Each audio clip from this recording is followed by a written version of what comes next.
been caught directly. So people say, oh, you know, a group. It's not a group. It's Obama. His orders are on the paper. The papers are signed. The papers came right out of their office. They sent everything to be highly classified. Well, the highly classified's been released.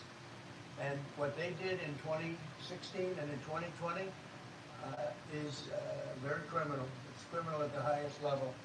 So that's really the things you should be talking about. I know nothing about the other, but I think it's appropriate that they do go. Yeah.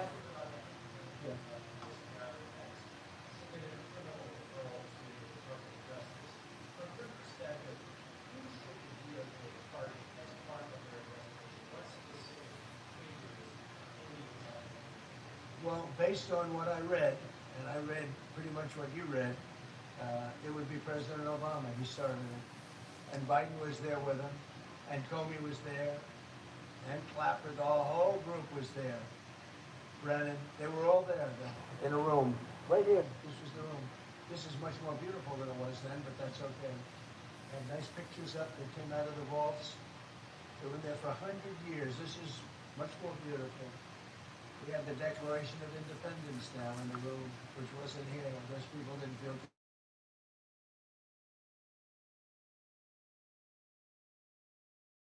The gang was President Obama, Barack Hussein Obama. Have you heard of him? And except for the fact that he gets shielded by the press his entire life, that's the one they. Look, he's guilty. It's not a question. You know, I like to say, let's give it time. It's there. He's guilty. This was treason. This was every word you can think of. They tried to steal the election. They tried to obfuscate the election. They did things that nobody's ever even imagined, even in other countries. You've seen some pretty rough countries. This man has seen some pretty rough countries, but you've never seen anything like that. And we have all of the documents. And from what Tulsi told me, she's got thousands of additional documents coming. So President Obama, it was his concept, his idea, but he also got it from crooked Hillary Clinton. Crooked is a $3 bill. Hillary Clinton and her group, the Democrats, spent $12 million to Christopher Steele to write up a report that was a total fake report. It took 2 years to figure that out, but it came out that it was a total fake report. It was made up fiction. And they used that. The one thing they weren't able to do was to, and probably the only thing I respect about the press in years is the press refused to write it before the election. They refused to put it in. The Steele report was a disaster. All lies, all fabrication, all admitted, and admitted fraud. She paid $12 million, and the Democrats, for that report to a wise guy named Christopher Steele. He wrote a phony report, and they wanted to get that report in before the election. And I'll tell you what, I talk about all the time, the fake news, how bad it is. But in this case, they wouldn't do it. They saw it, they read it, and they said, we don't believe it. And it was only after, substantially, like a month and a half after the election, that it got printed, and it was a big wisp. It was just like a bang of nothing, because the election had ended. If that report had gotten published by the New York Times or somebody, and I respect the Times for maybe only this, because they're crooked as you can be. They're a terrible paper, a crooked, corrupt paper.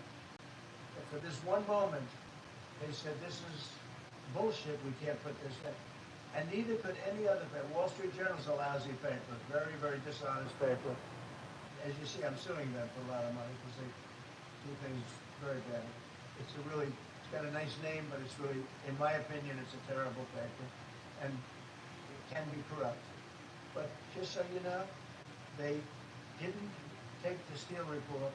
It was the dossier. Remember the famous dossier? I call it the fake news dossier. The news wouldn't publish it. And I'm amazed. They had 2.5 months. It was finished.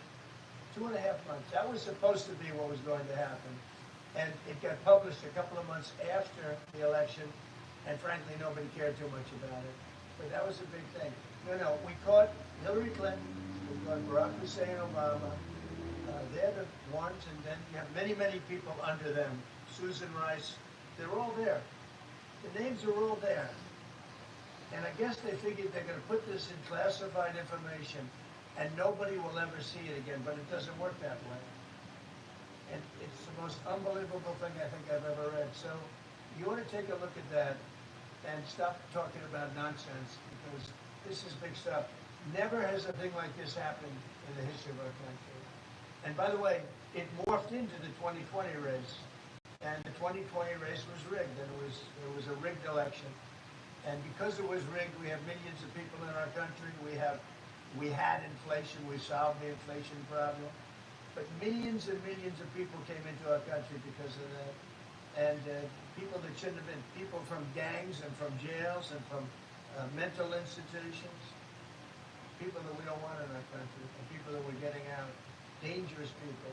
11,888 murderers, many of them, 50%, more than 50%, murdered more than one person. I hate to say this with such a distinguished guest, but you know, they asked me a question. I've got to answer the question. No, Barack Hussein Obama is the ringleader. Hillary Clinton was right there with him, and so was Sleepy Joe Biden. And so were the rest of them. Comey, Clapper, the whole group. And they tried to rig an election, and they got caught. And then they did rig the election in 2020. And then because I knew I won that election by a lot, I did it a third time, and I won in a landslide. Every swing state won the popular vote. But I won that all the same way in 2020. And look at the damage that was caused. Today's forecast is for record high temperatures across the area.